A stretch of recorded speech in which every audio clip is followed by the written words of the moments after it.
quench not the Spirit. Quench not the Spirit. Ano pong ibig sabihin yan?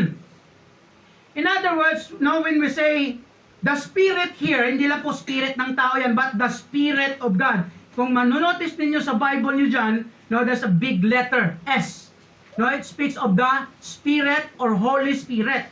So in other words, our principle there in our outline, despise not God's work through His Holy Spirit. Pag sinabi mong despise pala, no, it means no, ano mo siya, parang walang baliwala, or hindi sundin, or make of no account, no, parang wala lang no, nini-neglect mo. So that is what we mean by despise not. No, hindi ibig sabihin wag mong i-neglect, i-reject, or even itawag nito, ibaliwala, no, ang mga ginagawa ng Diyos sa buhay po natin. So, in other words, Paul was talking about the Holy Spirit na nag-work sa buhay po natin. And that is why yung kanyang advice dito sa atin, sa mga Christian, quench not. Huwag niyong pigilan ang banal na spirito na magtrabaho sa buhay mo. Ang question ganito, what do we mean by quench not? Kasi ang literal po na sense ng quench not, ang meaning niya is to extinguish as of a fire. Diba? Kaya na extinguisher, fire extinguisher. Ibig sabihin, pinapatay mo, no? Pinipigilan mo ang apoy. Yan po ang literal na meaning of quench not. No? Ano pa? Ang metaphor or metaphorically, ang meaning po ng quench not means or quench is to suppress as of divine influence. Ibig sabihin, as in a literal sense, no, tayo po na tao, wala po tayong magawa, or katayo po na tao, hindi po tayo makapangyarihan na pigilan ng Diyos sa kanyang ginagawa. No? Take note of this.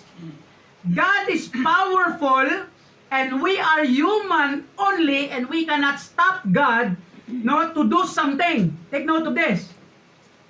Especially sa mga tao, sa ministry, kahit ayaw mo, God can use anyone to do something.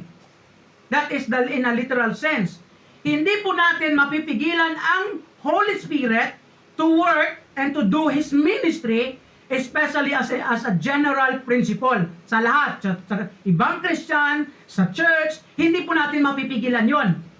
But what Paul is saying here is not literal sense, but metaphorically, or metaphor.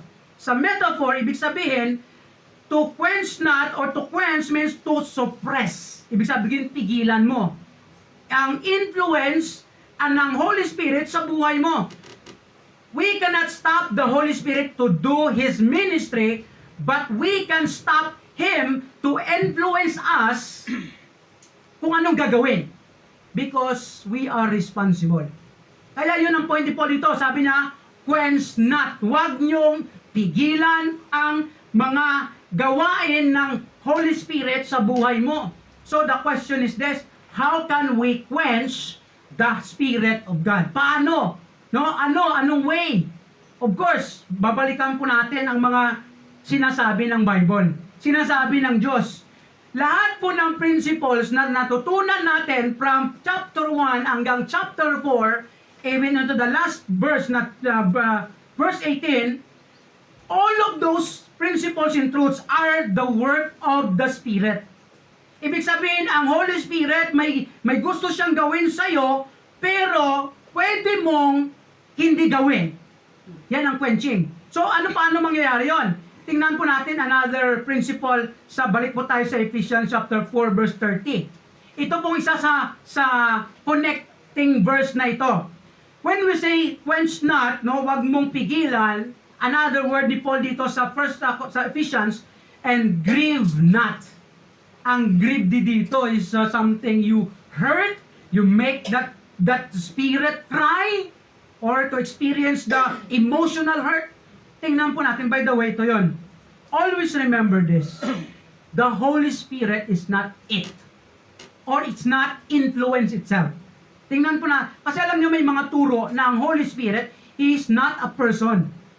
Ang Holy Spirit is only an influence or it or something or influence na hindi talaga siya tawag nito person. For example, ang power ng electricity, di ba? Pag nakuryente ka, may ma-experience ka, di ba? That is influence lang. No, na-influence ka, nakuryente ka. That is what they mean of Holy Spirit. For example, yung hangin, kasi minsan yung Holy Spirit na i-ascribe like a wind. So, sa hangin, di ba? May ma-feel mong hangin pero hindi mo makikita. Sometimes yun ang ibang mindset, ibang understanding of Holy Spirit. Influence lang siya, is not a person. But in the Bible, He is a person. Yeah. That's why Paul says, and grieve not, in other translation, do not grieve. Huwag mong saktan, huwag mong paiyakin ang banal na espiritu na nasa sayo. Ang it or yung something influence, nasasaktan ba? Of course not. A person or only a person, someone or a person that grieves. No, buhay. Kaya ang Holy Spirit ay buhay. Nasa sa atin. Kaya ito yung point ni Paul. Alam niyo kung ano sinabi dito ni Paul? Balikan po natin yung Ephesians 30. Ano sinabi ni Paul? Grieve not the Holy Spirit.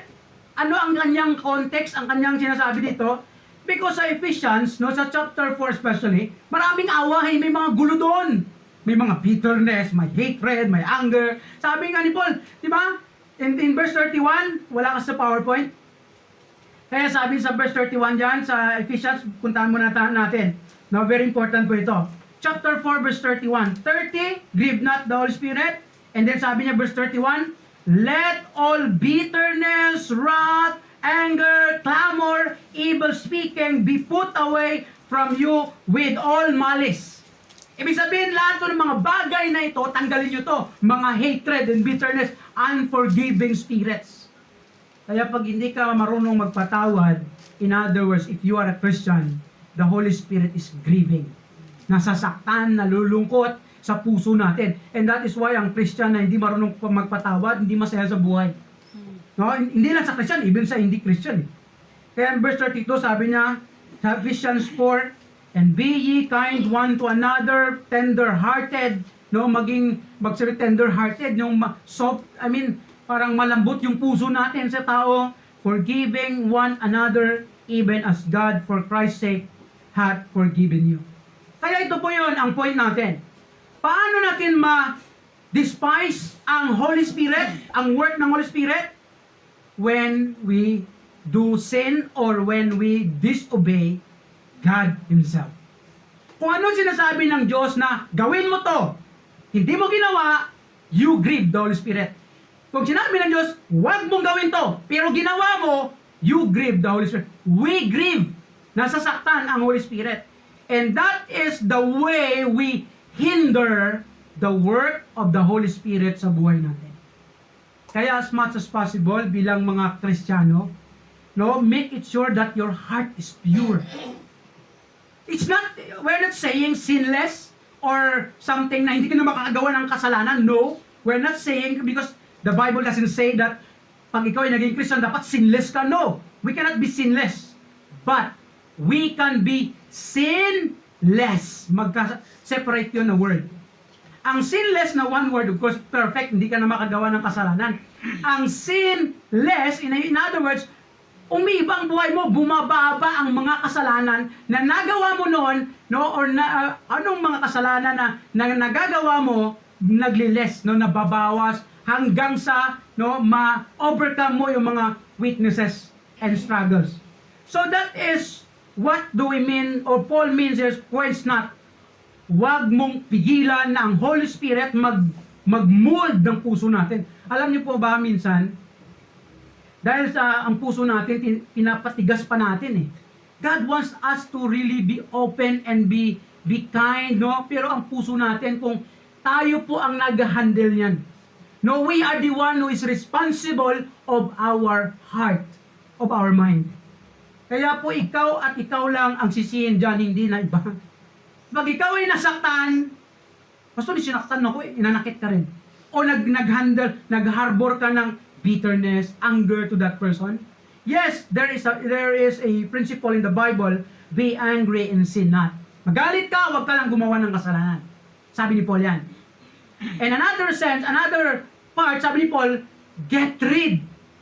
Anger. Ibig sabihin, ilayo nyo ang galit sa puso nyo kasi pag ikaw ay galit, dami kang magagawa. Tama?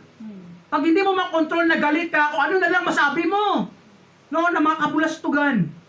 Sa harap ng tao, sa harap ng Diyos, at sa harap ng ibang tao. And that is why we need to make it sure, control yourself, and not only by yourself, but here, by the help of the Holy Spirit.